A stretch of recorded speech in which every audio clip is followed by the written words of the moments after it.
morning. Thank you for joining us today. This call may contain forward-looking statements as defined in the Private Securities Litigation Reform Act of 1995, including statements about the company's expected financial performance. Any statements we make today that are not statements of historical fact may be deemed to be forward-looking statements. Words such as believes or expects are intended to identify these statements, which may be affected by many factors, including those listed in the company's SEC filings and in today's release. The company's actual results may differ materially from the results we discuss or project today. We will not update any forward-looking statements, whether as a result of new information, future events, or any other reason. We will also discuss non-GAAP financial measures today. We reconcile each non-GAAP measure to the most comparable GAAP measure and exhibits to today's release. I'll now turn the call over to Colin. Jennifer, thank you. Good morning, everyone, and thanks for joining us today. Before we start, I'd like to take a moment to acknowledge the families and communities affected by the catastrophic flooding in Central Texas. Managing through the devastating flood we experienced here in Nashville in 2010 that directly impacted our businesses, our employees, and our city was, I can tell you, one of the most difficult experiences of my entire career. And we're heartened to see how communities across Texas have wrapped their arms around their neighbors. While our assets were not directly impacted by the flooding, we have contributed to the relief efforts through our Texas-based properties and directly by making a donation to the Community Foundation of Texas Hill Country. We will continue to engage in the recovery efforts as we learn more. The second quarter was an exciting one for our company, both strategically and operationally. Strategically, we announced, funded, and closed the acquisition of the JW Desert Ridge in Phoenix, Arizona, an asset that has long been at the top of our acquisition list and one that we have tried to acquire, several times in the last 10 years. Mark will talk about the acquisition in more detail in just a moment. In addition, we completed the presidential meeting space renovations at Gaylord Opryland, among several other projects smaller in scope, including food and beverage enhancements at the Gaylord Texan and the Gaylord National. The presidential meeting space, together with the recently renovated governor's space, represents approximately 40% of the carpet meeting space at Gaylord Opryland today. Actually, we will be unveiling new names for these meeting spaces in the coming weeks. And for our entertainment business, the second quarter marked our first festival season with Southern Entertainment. Operationally, our businesses delivered record consolidated revenue, and in our same-store hospitality segment, the second highest adjusted EBITDA-RE in the history of that business, trailing only the second quarter of last year. In fact, for the year-to-date period, same-store hospitality adjusted EBITDA-RE came within $30,000 of our original operating plan for that part of the year. An incredible result given the complexities of the current operating environment. I said this on our last call, but it warrants saying again, we're living and operating in very unpredictable times. Throughout my 24-year tenure at this company, I cannot remember a period when there were so many different and complicated issues occurring at once. We and our customers are bombarded daily with the rhetoric around tariffs, inflation, interest rates, wars, and other issues that can have significant implications for our businesses. This level of uncertainty has caused some of our group and leisure customers to put activities on hold or at least proceed with caution. Since Liberation Day in early April, some of these near-term uncertainties have abated, and we've seen some improvement in meeting planner sentiment for 25. In the year-for-the-year bookings activity has trended better than our expectations in early May, but given the complexities of the overall economy, our outlook still contemplates the potential for slightly higher group attrition and cancellations in the second half of this year. For the portfolio, our leisure businesses, I would say, steady as she goes, with particular strength at the Gaylord Palms and Gaylord Rockies behind our recent investments in those assets, particularly offset by softness at Gaylord Opryland. For several quarters now, transient occupancy trends in Nashville had lagged the top 25 markets, and in the second quarter, so did transient rate trends, both of which we view as a temporary side effect of the substantial influx of new hotel supply in this market. Visitation and tourism in Nashville remains robust, and in fact, rooms sold in the market in the second quarter increased year over year. We expect the transient occupancy and rate trends to begin to reverse as tourism grows and hotel demand catches up with the new supply.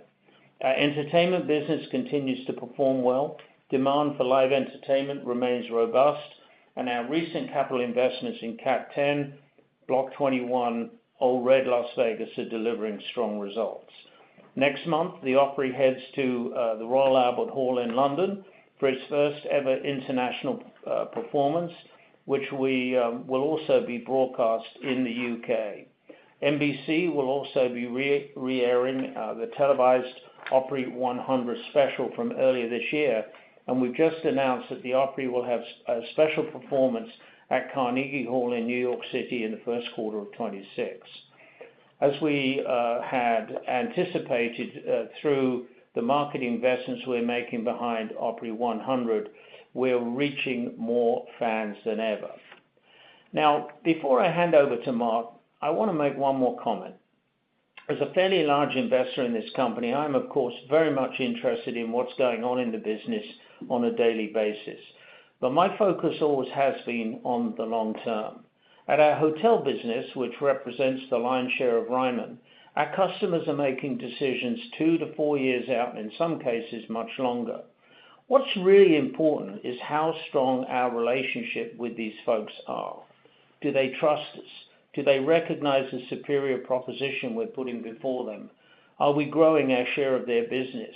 Do our advanced bookings for the future years look strong? Will the large capital projects that are underway create meaningful growth for our shareholders? The simple answer to all of these questions is an emphatic yes, and Mark will now explain to you why Ryman, and our hotel business in particular, has never been in such a strong position. Thanks, Colin, and good morning, everyone. Before I discuss the second quarter, I'll spend a moment on our acquisition of the JW Marriott Desert Ridge. As Colin mentioned, this is an asset that's long been at the top of our acquisition list. For us, the Desert Ridge property is an ideal acquisition target, a large Marriott-managed group hotel with significant leisure demand in a top 10 meetings market, with opportunities to create value through inclusion in our portfolio and incremental capital investment. This acquisition unlocks incremental group rotation opportunities for our existing Gaylord Hotel customers, and as the second JW branded asset in our portfolio, rotation within the JW brand. For our Gaylord Hotels customer base, we estimate groups comprising approximately 25 to 30% of group room nights could rotate to one of our JW properties, with the limiting factors being group size and ADR. For our JW customer base, where those limitations don't apply, the opportunity is arguably more significant.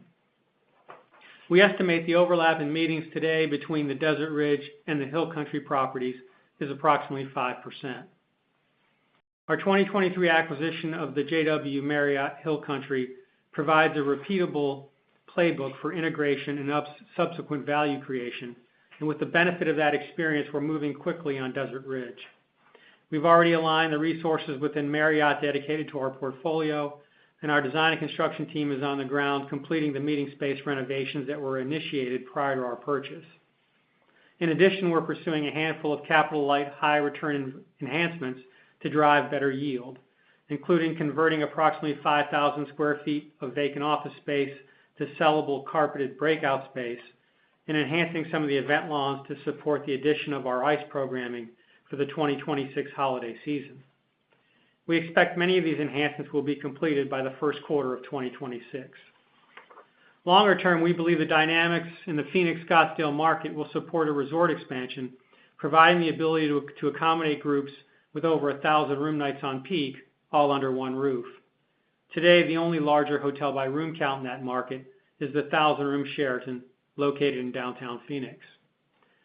Like the JW Marriott Hill Country, the more we learn about this property, the more we like it, and we look forward to sharing our progress over time. Now let me provide more color on the second quarter results. Our same-store hospitality segment delivered results at the midpoint of the color we provided on our first quarter earnings call. RevPAR was essentially flat compared to last year, and total RevPAR declined 160 basis points. We estimate the timing of the Easter holiday was a 130 basis point headwind to RevPAR growth, and higher association group mix, which came in with lower absolute banquet and AV revenue, was a 270 basis point headwind to total RevPAR growth. As anticipated, association group room nights traveled in the second quarter were approximately 49,000 higher than last year, and corporate group room nights traveled declined by a similar amount. 2024 had unusually strong corporate mix of 59%, whereas 2025 mix is more consistent with historical trends. Typical historical patterns reflect corporate group mix in the low 50s as a percentage of total group room nights, and association group mix in the mid-30s. In general, association group ADR is lower than corporate group ADR. However, ADR for both segments were higher year over year and supported higher total group ADR. Banquet and AV revenue declined approximately $16 million compared to last year, driven primarily by the group mix shift, and to a lesser extent, lower in-the-year, for-the-year bookings for travel in the second quarter. As Colin noted, in-the-year, for-the-year bookings activity improved in the second quarter, but bookings for travel in the second quarter were adversely affected by the first quarter pause in meeting planner decision-making. Banquet and AV contribution per group room night, or spend per attendee, actually finished slightly ahead of our expectations. As we've seen in recent quarters, group outside the room spending levels, once attendees are on site, continues to exceed our expectations. Leisure demand increased approximately 4% compared to last year, driven by strong performance at Gaylord Palms and Gaylord Rockies, partially offset by softer demand at Gaylord Opryland due to the supply-induced challenges in the Nashville market. Over time, we've consistently demonstrated that our group-focused strategy, irreplaceable assets, and capital investment strategies drive superior growth, and our competitive position has continued to strengthen in 2025. For the year-to-date period through June, relative to 2019, we've grown the STR RevPAR index for our Gaylord Hotels portfolio by more than 7 points relative to both our primary national competitive set and the local luxury and upper upscale competitive sets in the markets in which our properties are located.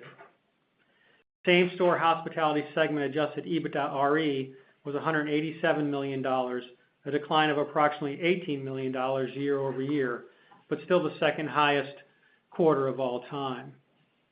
Same-store adjusted EBITDA RE margin declined 280 basis points due to the timing of Easter, the group mix shift from corporate to association, the one-time franchise tax refunds received in the second quarter of last year, and the planned wage and benefit increases under the collective bargaining agreement for Gaylord National. Several properties delivered standout performances, including the Gaylord Rockies and the JW Marriott Hill Country, both of which achieved all-time monthly records for revenue and adjusted EBITDA RE in the quarter. Outlet spend per occupied room at Gaylord Rockies increased nearly 30% compared to last year, as the repositioned Grand Lodge continues to perform ahead of our underwriting expectations. The recent renovation at Gaylord Palms continues to be received favorably by our customers, and recent guest and meeting planner satisfaction scores for the property are some of the highest in Marriott's convention resort network. These results confirm our capital deployment decisions are driving value for our customers and shareholders alike. Same-store group production trends were also strong, though last year's record second quarter created a challenging year-over-year comparison. Gross group room nights booked in the second quarter for all future periods were down approximately 15% from last year's record second quarter, which benefited from a handful of very large multi-year bookings at Gaylord Opryland. However, compared to the average quarterly bookings for the 2019 to 2023 period, this quarter bookings were up high single digits. Given the uncertain near-term economic environment, lead volumes for the in-the-year, for-the-year period were down 16% year over year. However, closure rates were up meaningfully, and gross group room nights booked in the second quarter for the year were up 3%. As a result, year-to-date, in-the-year, for-the-year group bookings demand recovered to flat to prior year levels, with mid-single-digit ADR growth. These results are a testament to the quality of our portfolio, the loyalty of our customer base, and the strong execution of our Marriott sales teams. Looking beyond 2025, group demand remains strong and our book of business remains healthy. Group rooms revenue on the books for 2026 and 2027 is up 9% and 10% compared to the same time last year for 2025 and 2026, and ADR growth is in the mid-single digits. Lead volumes for all future years remains robust, and the sales funnel sits near record levels. Our entertainment segment delivered record revenue of $143 million and adjusted EBITDA RE of $34 million, driven by our recent investments in Category 10, Block 21, and Southern Entertainment.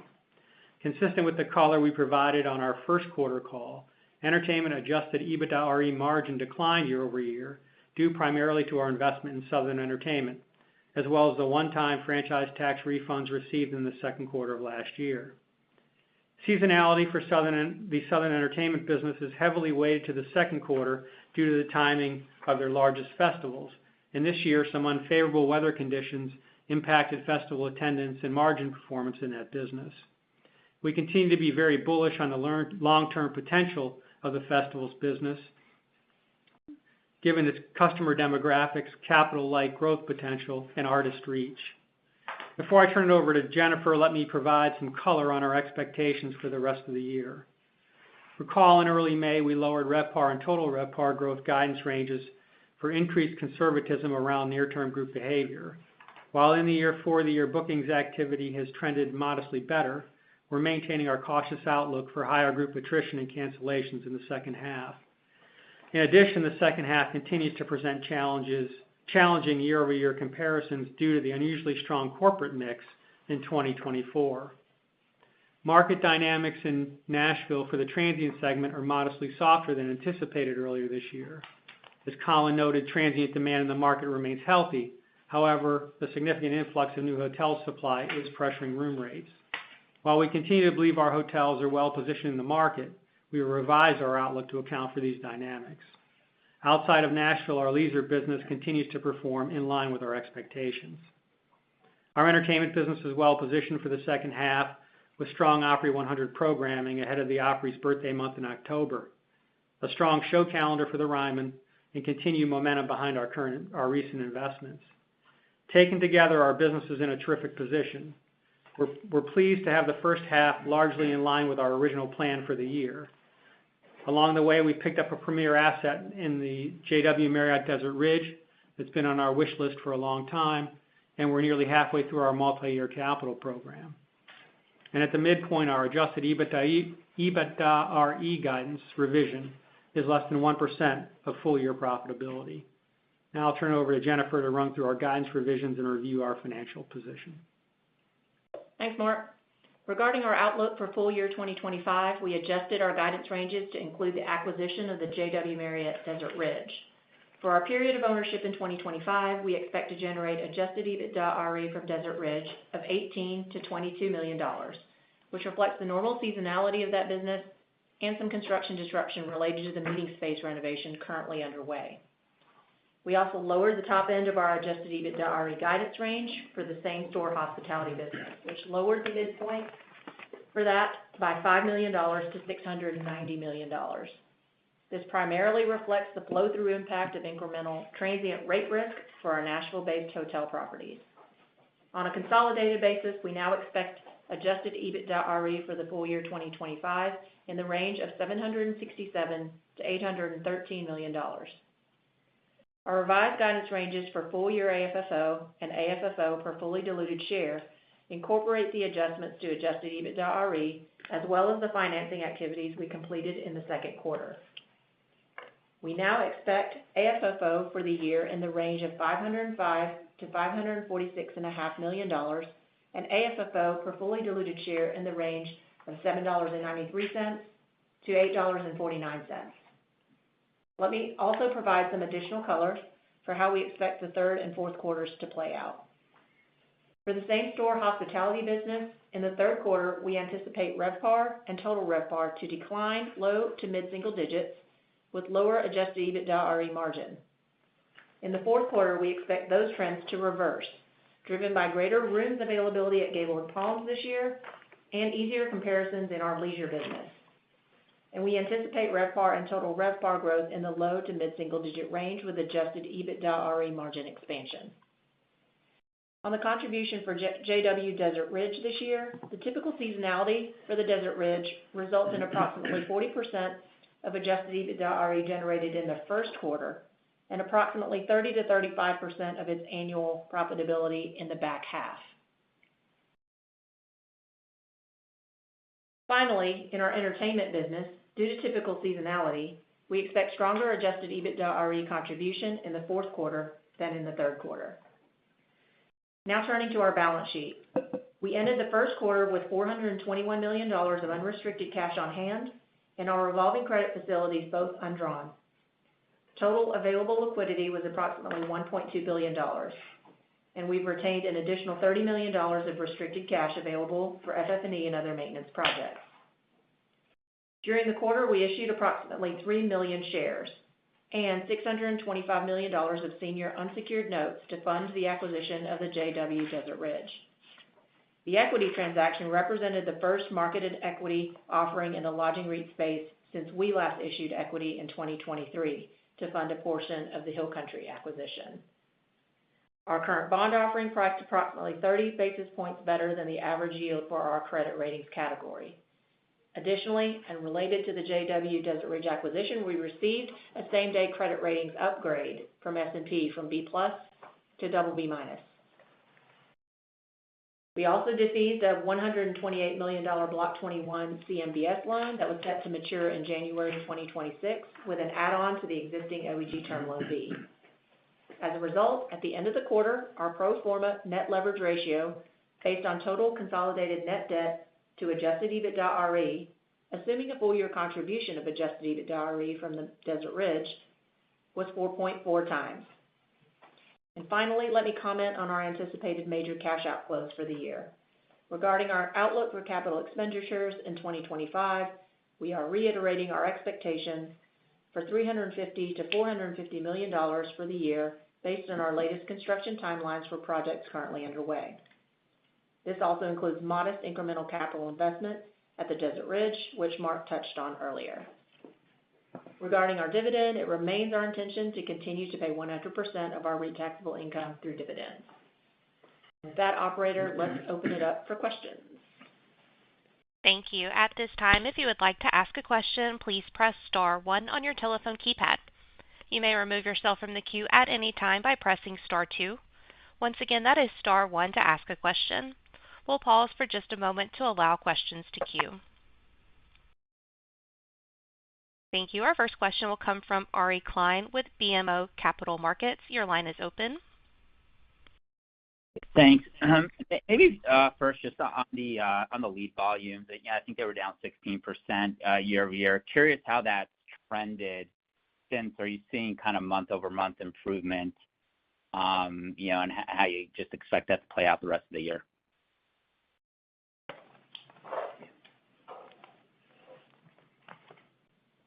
Yeah, please. Hey, good morning. This is Patrick. Our lead volumes have definitely felt some pressure on the in the year for the year, and we expect that to continue as we continue to move through the rest of this year. But our lead volumes look very good for 2026, 2027, and beyond. So we do believe that some of the pressures and headwinds that we've been seeing have thus far been relegated just to the 2025 calendar year. Got it. And then maybe more of a strategic question. You talked a little bit about the potential for rotation within the JW brand now that you acquired Desert Ridge. Curious how you're thinking about JWs more broadly, longer term, and creating something where you own more JWs, kind of replicate what you have within the Gaylord hotels that you own. Is that something you would potentially consider? I mean, that certainly is, as we think about what the growth strategy is for the portfolio, adding JWs in the right markets, that allow us to create that rotation, not only between JW and Gaylord, but also across JWs is something that we think quite a bit about. Ari, this is Colin. When we put the crosshairs on these two, just happened to be JWs 10, 12 years ago, we did so because we like San Antonio as a market, and we very much like Scottsdale as a market. And the reason we like those markets is because the large group meeting planner wants to frequent those markets. Those markets are both top 10 markets. These hotels were, in our opinion, leaders within those two markets, and both these hotels, in our opinion, have the ability for us to extend these assets from around 1,000 rooms to 1,250, 1,500 rooms over time. And of course, they're within the portfolio of Marriott, so we can aggregate and bring our sales structure into them. I think, Mark, the other benefit of JW is the rate structure of JW has been a little more favorable. Well, it's certainly higher than Gaylord. Than the Gaylord brand. And so picking these customers up that go there today and then rotating them into our infrastructure is a good thing. But the primary reason we like these assets is the market and the fact that our big group customers want to go to these markets. And in our opinion, this was a very efficient way to get into these businesses. Thank you for the color. Thank you, man. Thank you. Our next question will come from Chris Woronka with Deutsche Bank. Your line is open. Hey, good morning, guys. Thanks for taking the question. Had kind of a two-parter. The first one is, it seems like the out-of-room spend is continuing to hold up really well, even in cases where you're maybe having a little bit of attendance attrition or less pickup. But just curious as to what you think is driving that in the context of a little bit of softness you mentioned here and there, and then the second part is maybe we could talk a little bit about DC market and what you're seeing there. There's a lot of noise in the market. We've heard some mixed things. Can you just talk about maybe your near and medium term outlook for national and how you can maybe offset some of the broader market hiccups if there are any? Thanks. Hey, Chris, this is Patrick. Good to hear your voice. Let's start with your first question on out-of-the-room spend. Yes, we agree. It has been extremely resilient. And when you take into account the mix shift that we've seen in the second quarter and some of the other things we've seen for the remainder of the year, we're still very, very positive on how banquet and outside the room spend contributions per group room night are holding up. Groups continue to react to some of the things that they're seeing in the macro environment, but when they get on property, they continue to do very, very well. And that is a trend that we've been seeing for several years, and it continues to hold up, especially on the corporate side, but the association is definitely not underperforming on that side either. So we've been very encouraged by that. To your second question on the DC market, I would tell you that we're really pleased that the Gaylord National has been doing a really good job in a very challenging market and continues to move in a very positive direction. We've made some fundamental structural changes to that hotel in the wake of COVID when we reopened it, and those have continued to pay benefits for us long term. And so while there is some pressure from the government side, Gaylord National seems to have really found its space to operate in a very healthy way and continues to move in a positive direction. So we feel good about where it's heading. Chris, hey, good morning, Colin. I want to add just one more comment to Patrick's answer to the first question about average spend.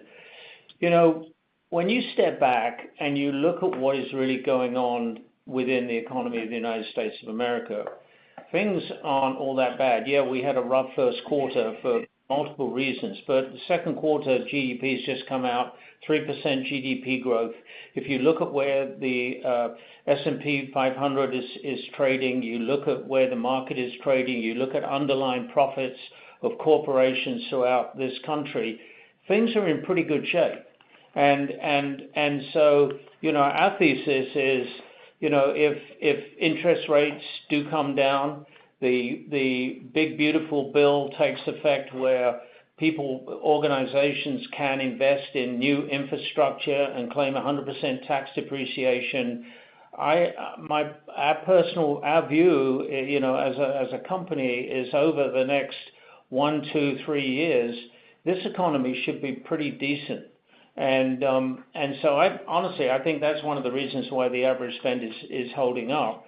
But it's very complicated because, we're being bombarded every single day with things like what is going on with tariffs and wars and the consumers pulling their hair out trying to understand, what things are going to be like, 6 months from now. But I think my personal view is, I think things could be decent for 26, 27, and 28. Yeah, I mean, in addition to the macro trends, Chris, the one thing I would add is that when you look over the last several years at how we've invested capital into these hotels in terms of food and beverage, carpeted breakout space, things like what we've done in Colorado, right? All those investments have been to drive outside the room spending and to attract a higher quality customer and a higher rated customer. And I think that you're starting to see those investments pay off in some of the outside the room spending behavior that you're seeing in our hotels.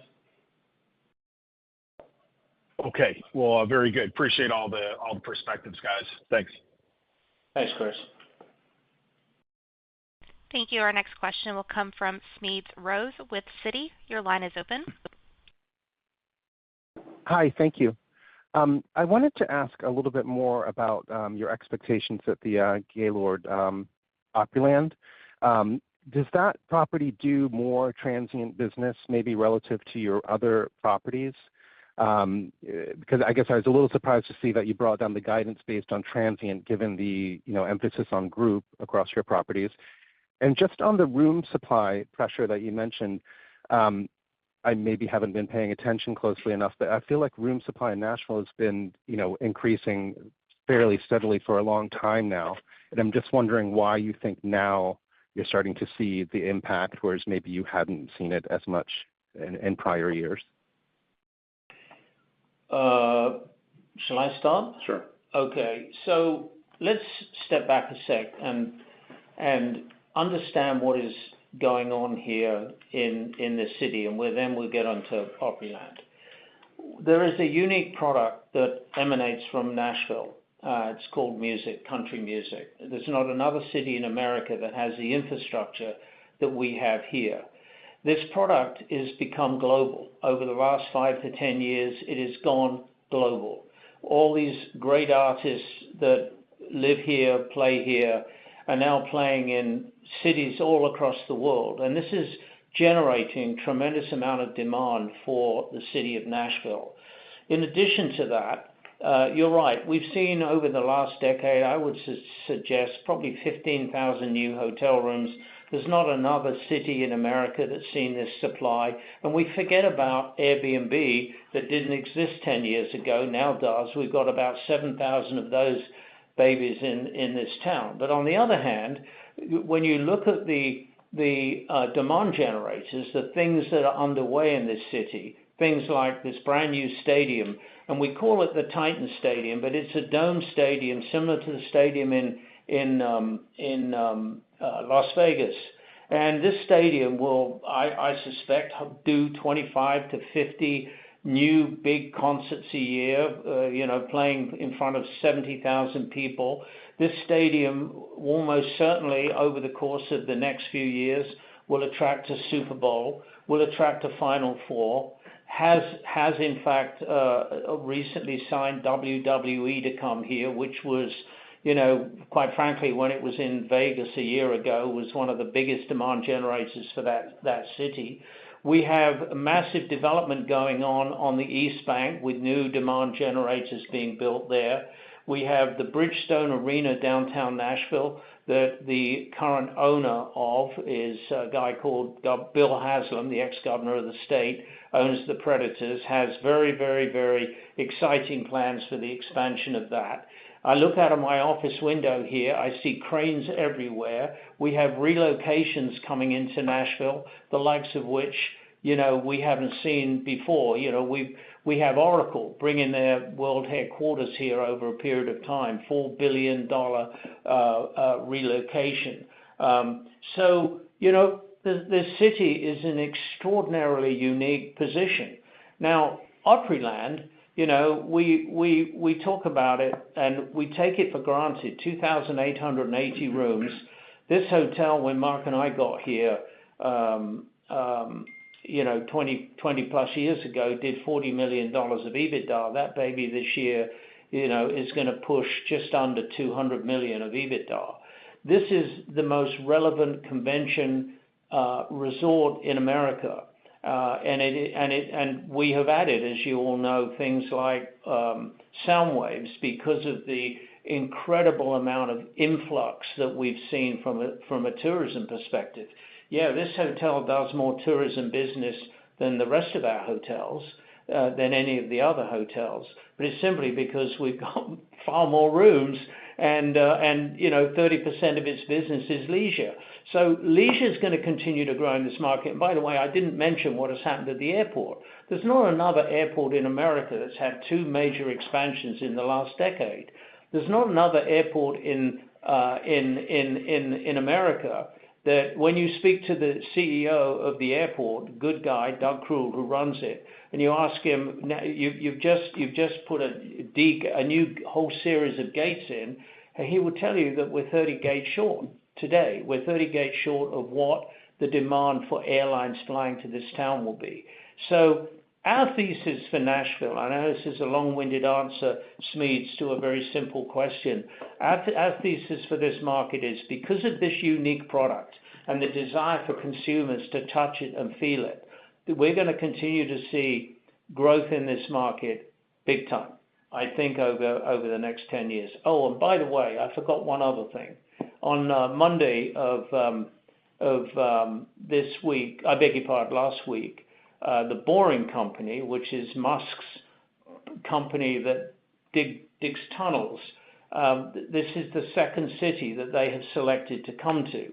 And they have been working with the governor's office for the last 12 months to connect the airport to downtown Nashville.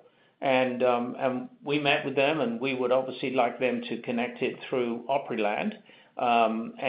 This is exciting. This is going to, move people from very crowded streets to subterranean, and will, I think, be another benefit to tourism in this city. So that's how we think about it. Okay, well, maybe just if I could just ask a quick follow-up and just backing up a little bit. I mean, you obviously have improving visibility into 26 and into 27. You talked about some of the positives there. So are you still comfortable with the EBITDA ranges on a same-store basis that you provided back in, I think, January of 24 in terms of being able to get to those levels in 27? The short answer, Smedes, is yes. I think, there's obviously, as you go through a period of looking at a 4-year, time period, things that are going to be better. So there's pluses, there's minuses, there's puts, there's takes. There's a lot of ways we can get to that answer, but the short answer is yes. We're as positive as ever on the portfolio of businesses that we have and how we're going to be able to get to that profitability. I'm really, really glad, Smedes, you remember that, because it's something that all of us sitting around this table focus on every single day. As we look out to 27 and we look out to what dividends should be, where the EBITDA ranges should be. As Jen said, there's going to be some ups and downs, but overall, our guide slope is well and truly intact. Yeah, Smedes, this is Patrick. I would just add to it that, to summarize what everyone's saying, this is a short-term phenomenon. You had a pretty significant increase in supply come into the Nashville market in the short term. A lot of our competitors got panicky and dropped their rates pretty dramatically. We tested that within our own hotel at Opryland to make sure that we were responding, but I'm proud to say that the hotel did a great job of holding their ADR share and they grew their group base even as some of the transient occupancy pulled back a bit. But on the transient rate side, the entire market went down significantly, and the hotel did a great job of managing through that. But it is a short-term phenomenon, and you see it with some of the more price-conscious consumers that are going to places like Las Vegas, New Orleans, and Nashville, and it is a short-term phenomenon that we think we're going to move through. To your question earlier, just to build on Colin's point, Opryland does more absolute room nights of transient, but it is in line with what the rest of the brand does from a percentage basis of its total room nights. Thank you, guys. Appreciate it. Thanks, Mies. Thank you. Our next question will come from Shaun Kelley with Bank of America. Your line is open. Hi, good morning, everyone, and thanks for taking my question. Colin or Patrick, wondering if we could branch out from the Nashville conversation and just maybe do a little walk around the transient side of the rest of the kind of Ryman portfolio. I think we've picked up a little softness across some Sunbelt markets, and wondering what your experience was. I think there's some unique demand drivers that might be good for Orlando, but I'm curious specifically for the Texan, just given what we've heard about the housing market there, and just more broadly, kind of where are you at? What do you think we're seeing on the ground from the consumer right now? Yeah. Sean, Pat, you want to take that? Sure.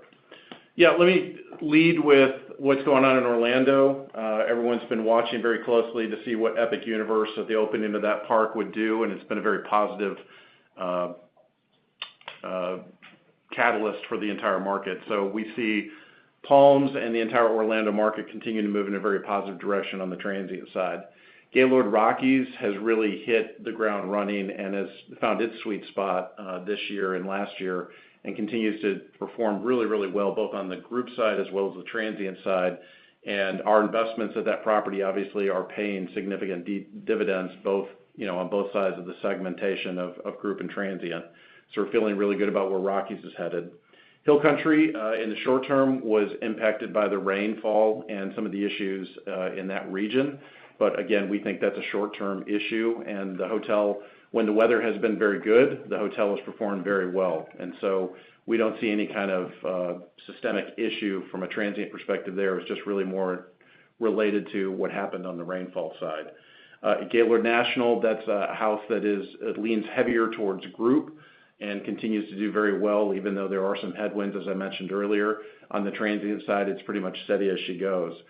Gaylord Texan, there's a lot of new supply and a lot of new competition as far as it goes in water parks and other summertime attractions.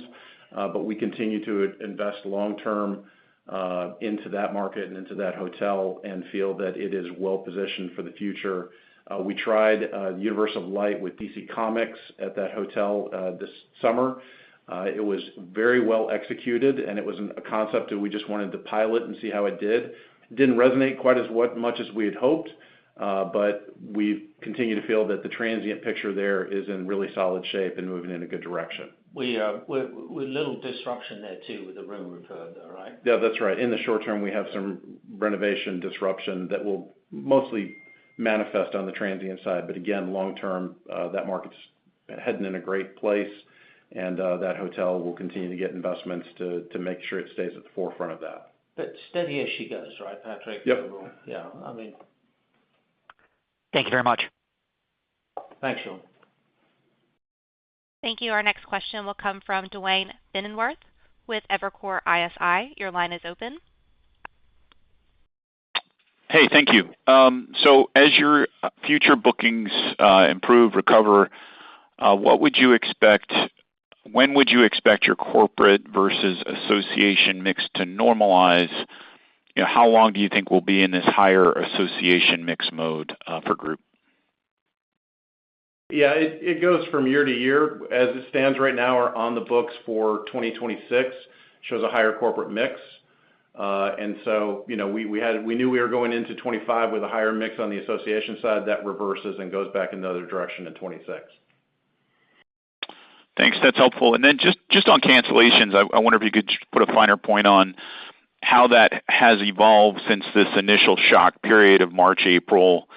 and maybe just speak to the underlying assumptions in the back half there. I know you touched on it in your prepared remarks, but I wonder if you could provide any more detail. Thank you.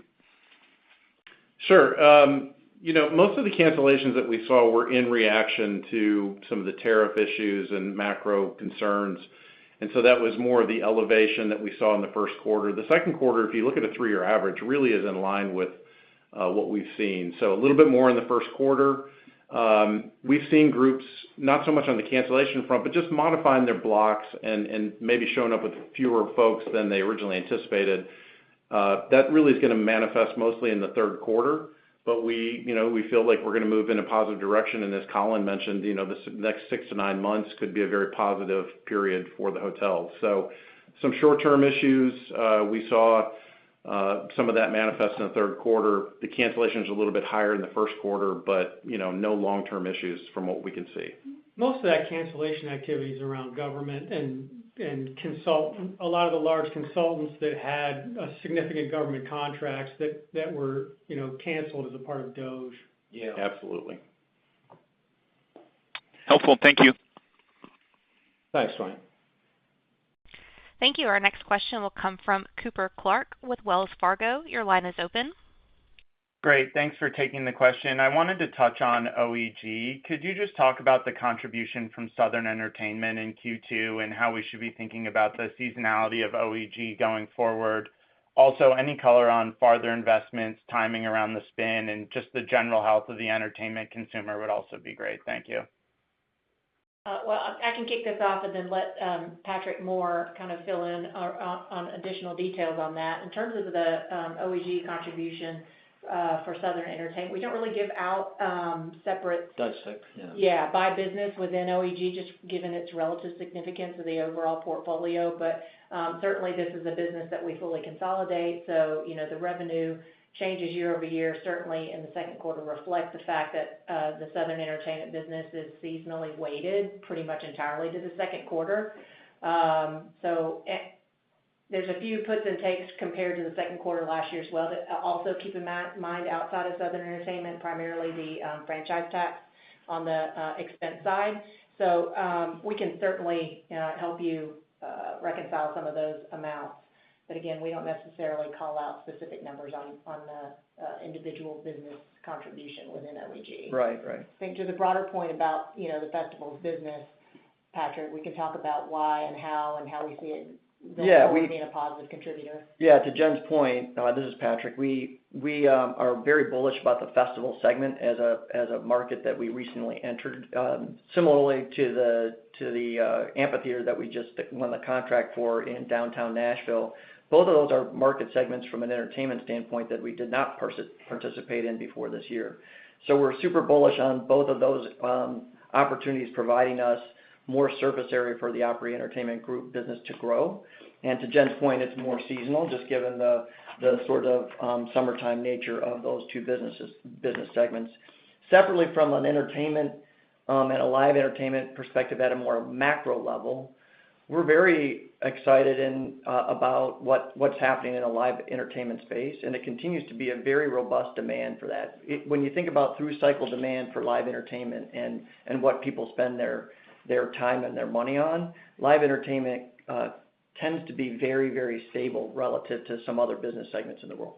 We're seeing good traffic at the Opry, Ryman, Austin, and most of our live entertainment venues outside of Nashville, the Old Reds, and the one in Nashville, the Old Red here, Category 10 here, they're all performing as we would anticipate. Yeah, and to Colin's point, we're also offering premium experiences in these markets with a set of distinctive capabilities that we believe set us apart. And so the entertainment business is sort of working very well. We're excited about the prospects for the future.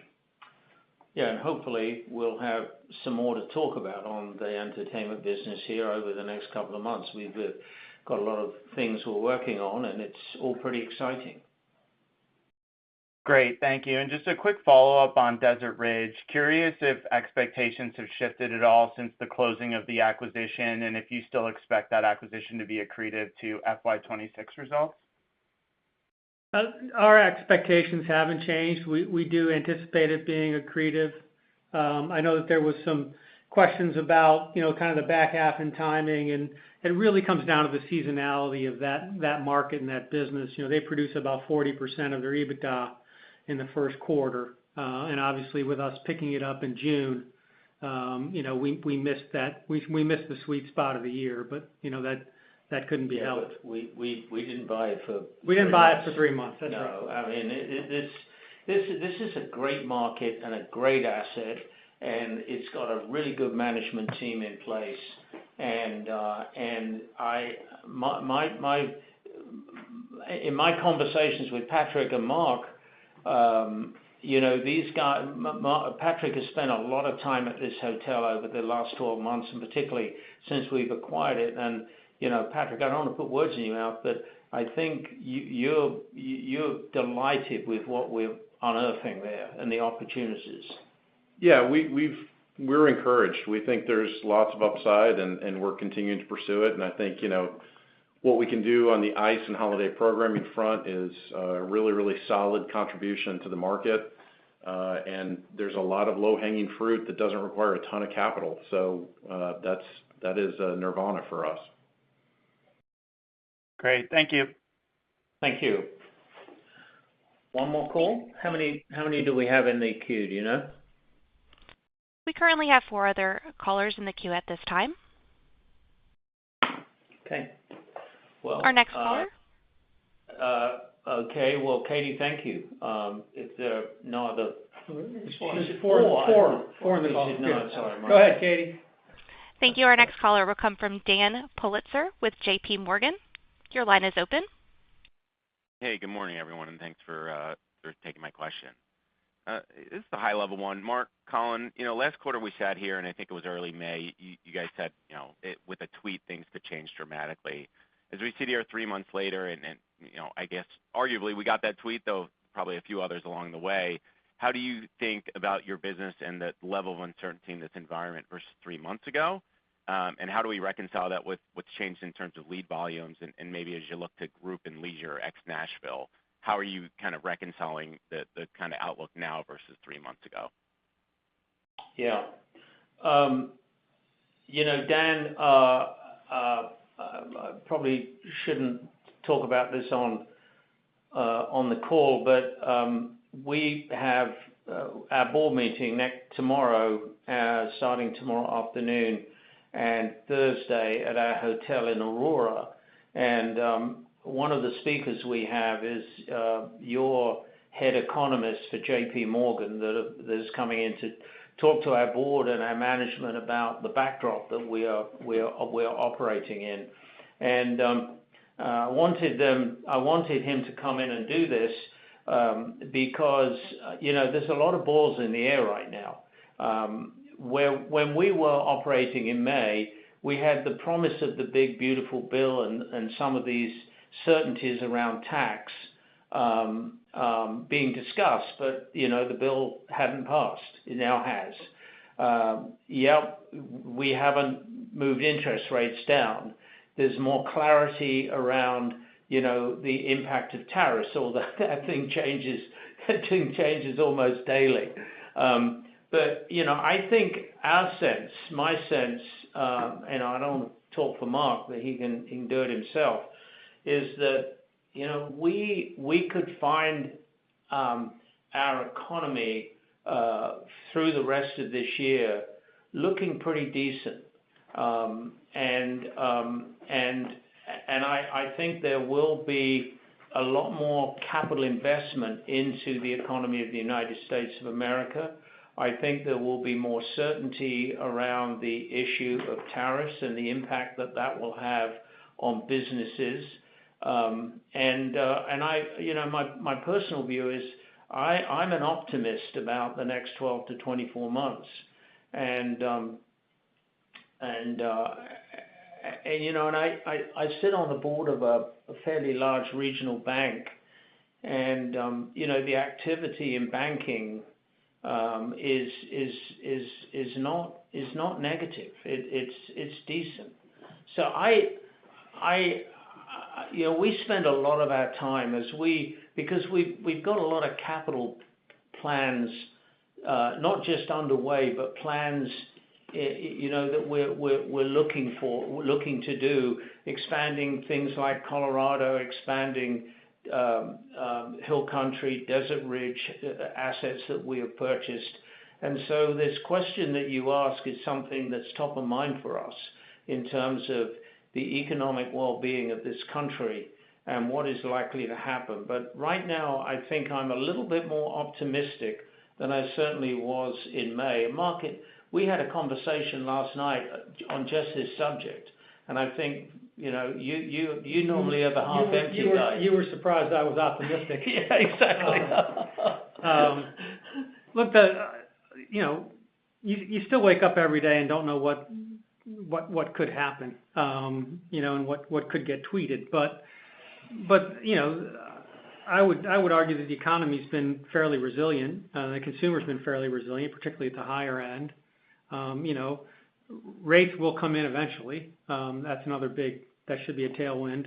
And our business, I think our business has proved to be very, very durable, both on the leisure side as well as on the group side. And look, it really comes down to the fact that the model that we have, the assets we have, are incredibly unique, incredibly well positioned. When you look at the geographic distribution of our portfolio, I can't think of other markets I'd rather be in than how we're distributed. When you think about what's happening more broadly economically with economic growth and population migration, so we're extremely well positioned. And when you look at 26 and 27, our on the books position remains very, very strong. And so we're really focused on the things that we can control, making sure that the capital we're deploying, we're doing it efficiently. The projects that we have underway, we're executing those and minimizing disruption and just really trying to control the things that we can control. And we'll keep watching Twitter and Truth Social for the next announcement. And some of the stuff that Patrick talked about this morning, Patrick Chaffin, we are taking share. When you look at how our hotels are performing in their markets, we are taking share. Customers like us, and it bodes really well. And the other question that was asked earlier this morning about how do we think about the projections that we laid out back here 18 months ago, whenever it was, for 27 and 28, and our business looks really good in 27 and 28. And we have a 5% there or thereabouts dividend yield right now. If you look out 27 with the capital we're deploying, the growth, our dividend grows, pretty well. And this should create a lot of value for our shareholders. So your question is a really good one, and I'm really happy that we have an analyst that focuses on the long term here, which is a really good thing, because this is what's really important. At the top Got of it. the hour. Thanks so much for all the detail. Yeah. We'll try to. Yeah. We'll do one more question. Yeah, it's top of the hour. Let's, Katie, let's just do one more question, and we'll keep our answers short. Let's see if we can get through. Let's see if we can blow through these. But we're excited. I know. We're excited. Our Go next ahead, question comes from John DeCree with CBRE. Your line is open. Hi, this is Max Marsh on for John DeCree. Thanks for taking my question. Considering your expectation for softness in Nashville is really just isolated to that transient side, could you talk a little bit about the resilience of your group business against new competition in that market and broadly? You want to take it, Patrick? Yeah, absolutely. Yeah, to your point, transient ADR is really the only challenge that's going on at Opryland right now. There's a lot of excitement at that hotel as groups are starting to come in and seeing what we're doing from a CapEx perspective into the hotel. and the groups that are performing well at the hotel. So we continue to move the mix towards a higher corporate mix as they're seeing the renovations and the improvements as well as the expansions coming to fruition, and feel really good that we have a really solid a product to offer to group guests against this downtown or any other downtown in the area. So we feel really good about where Opryland's positioned from a group perspective. Great. Thank you for that. One more? Yeah. We could take one more question. Thank you. Our final question will come from Chris Darling with Green Street. Your line is open. Hey, thanks. Good morning. Just a couple quick follow-ups on OAG from me. First, can you update us on where things stand in terms of building out the internal infrastructure there? I'm thinking about, the management team, the board, basically everything you need for OAG to stand alone from Ryman. And then second, do you have any indication that Ateros will exercise their purchase option this year, and how might that impact the timeline for a spin, if it does at all? You want to take it, Mark? Take the. Well, in terms of Ateros and their buying up, we don't really have any insight into that. That's kind of a year-end activity that starts in earnest in October. As part of that process, we'll see kind of where they land and where they end up. I'll let Patrick talk a little bit about what he's doing on the management side, but we continue to focus on building the capabilities of the business, not only in terms of scale, but also in terms of just broad capabilities to be a standalone business. And I would just say that there's nothing that requires us to spin this. We don't have any REIT compliance issues.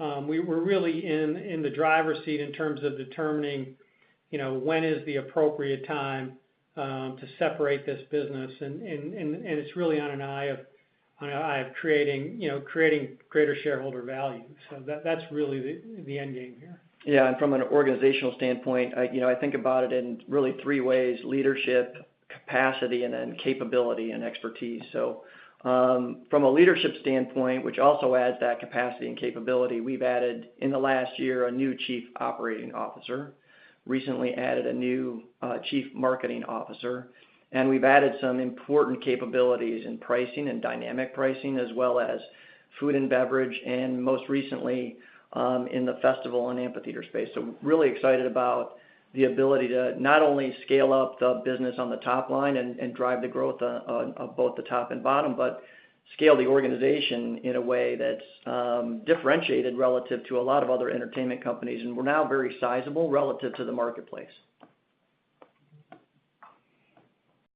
All right. Okay. I am showing no further questions at this time. Okay, Katie, thank you. Thank you for chaperoning this meeting this morning, and thank investors for their time and effort. And if they have any other questions, you know how to get hold of either Jen or Mark or our IR team. So thank you, and we'll be speaking with you soon. Thank you, ladies and gentlemen. This concludes today's event. You may now disconnect.